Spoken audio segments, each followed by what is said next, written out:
আমি কি করি? এই প্রশ্নের উত্তর, সবকিছু সবার জন্য না। সবার ক্ষমতার একটা সীমারেখা টানা হয়ে যায় তার জন্মের সাথে সাথে। সেই ক্ষমতা নির্ধারিত হয় তার পূর্বপুরুষের সম্পত্তি দ্বারা।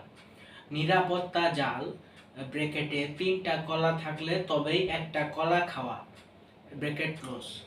এই নিয়ম মেনে কাজ করতে হয়। বড় স্বপ্ন দেখা আমাদের কাজ নয়, আমাদের কাজ হলো পরবর্তী প্রজন্মকে যাতে বড় স্বপ্ন দেখতে পারে তার জন্য ক্ষমতা দিয়ে যাওয়া, নিম্নমানের কাজ করে হলেও বেশি বেশি টাকা রেখে যাওয়া। এই নিয়ম ফলো করেছে যারা, তাদের নাতি নাতনিরা এখন বিদেশে পড়াশোনা করতে যেতে পারছে।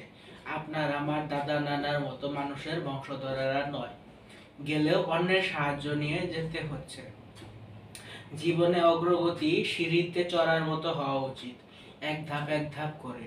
বাচ্চাদের মতো 3টা সিঁড়ি ডিঙিয়ে পার হবেন তো হুমড়ি খেয়ে পড়ে যাবেন কোনো এক সময়। আত্মহত্যা বা অপরাধ জগৎ ছাড়া আর উপায় থাকবে না তখন।